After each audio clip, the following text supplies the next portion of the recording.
வணக்கம் நண்பர்களே. விடியல் ஒளி நிகழ்ச்சியில் தங்களை மீண்டும் சந்திப்பதில் மிக்க மகிழ்ச்சி. பொதுவா இளைஞர்கள்லாம் என்ன நினைக்கிறாங்கன்னா, முதியவர்கள் தங்களுடைய வாழ்க்கையை வாழ்ந்து முடிச்சிட்டாங்க, இனிமே அவங்களால இந்த நாட்டுக்கோ இல்லை வீட்டுக்கோ எந்த உபயோகமும் இல்லை, அவங்களுடைய வாழ்க்கையை வீண் அப்படின்னு நினைக்கிறாங்க.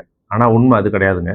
முதியவர்கள் வயசாகி போயிருக்கலாம், உடல் தளர்ந்திருக்கலாம், ஆனா மனதளவுல அவங்க ரொம்ப உறுதியானவங்க.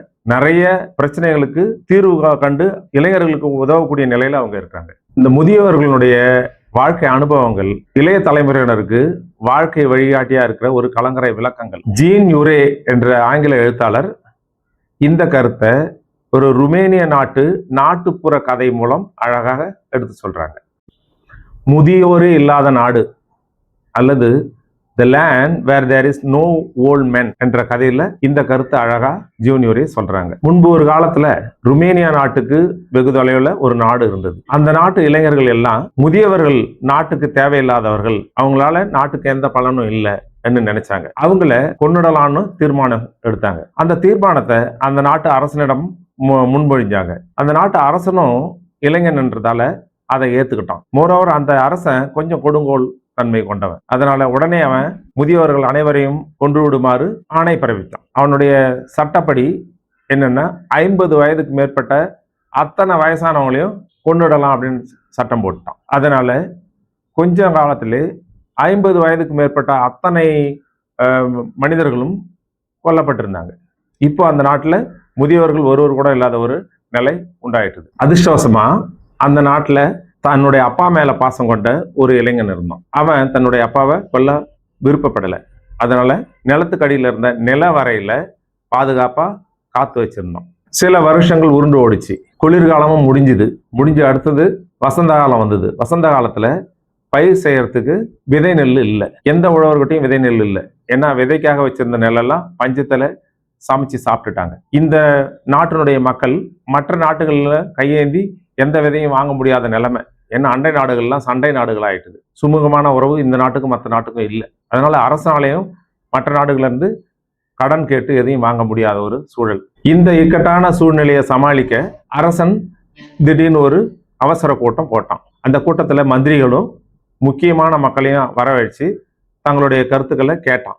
மக்கள் வைக்கோல் போரு, நெல் வச்சிருந்த களஞ்சியம் எல்லாத்தையும் சுரண்டி பார்த்தாங்க. ஒரு நெல்மணி கூட இல்லை. அடுத்தது என்ன செய்யறது சாப்பாட்டுக்குன்னு தெரியாத மக்கள் விழி பிதுங்கி நின்று இருந்தாங்க. இந்த நிலையில அந்த தன் தந்தையை மறைச்சி வச்சிருந்த அந்த இளைஞன் தன் தந்தைக்கு சாப்பாடு எடுத்துட்டு நிலவரைக்கு போறான். போகும்போது அவங்க அப்பா தன்னுடைய மகன் முகம் வாடி இருக்கிறத பார்த்து புரிஞ்சுக்கிட்டாரு. அவர் கேட்டார் அவங்க மகனே என்ன ஆச்சு, முகம் வாடி இருக்க, என்ன பிரச்சனை?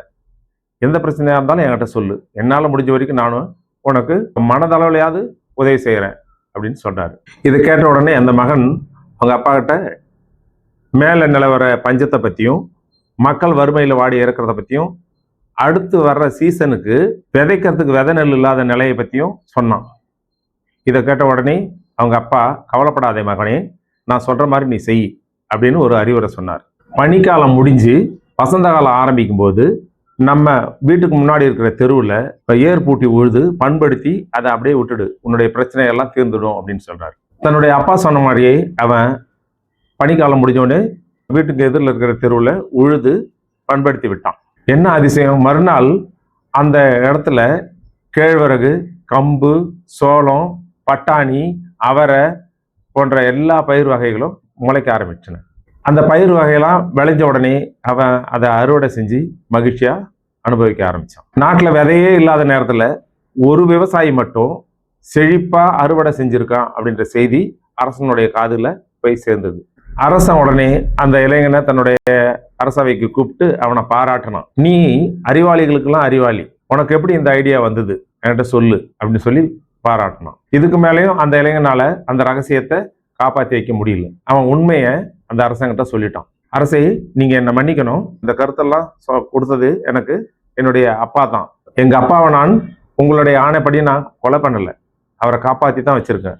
அவர் கொடுத்த அறிவுரையின்படி தான் நான் செஞ்சேன், அதனால தான் இது விளைஞ்சுது அப்படின்னு உண்மையை ஒத்துக்கிட்டான். உடனே அரசன் அவனுடைய அப்பாவை கூப்பிட்டுன்னு வர சொல்லி கட்டளையிட்டான்.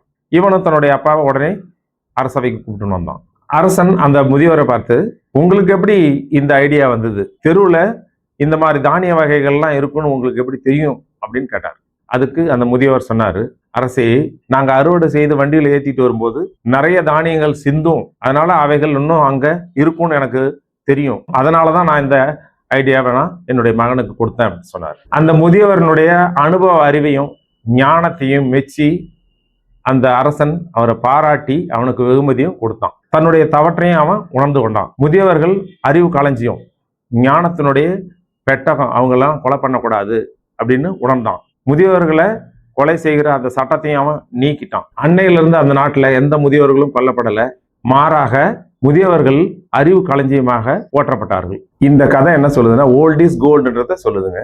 இதைத்தான் டொனால்ட் லெய்ட் என்ற அறிஞர் to forget the elderly is to ignore the wisdom of the years அப்படின்றார். நண்பர்களே, இந்த கதை மூலமா நமக்கு தெரியறது, முதியவர்கள் பயனற்றவர்கள் அல்ல, அவர்கள் போற்றி பாதுகாக்கப்பட வேண்டிய பொக்கிஷங்கள். நாம ஒன்ன மனசுல வச்சுக்கணுங்க, இன்றைய முதியவர்கள் நேற்றைய இளைஞர்கள், இன்றைய இளைஞர்கள் நாளைய முதியவர்கள். இதை மனசுல வச்சிருந்தாலே போதும், நமக்கு முதியவர்கள் மேல அன்பும் மரியாதையும் ஏற்படும். நண்பர்களே, இந்த கதை உங்களுக்கு பிடித்திருக்கும் என்று நினைக்கிறேன். மீண்டும் அடுத்த நிகழ்ச்சியில் சந்திப்போம்.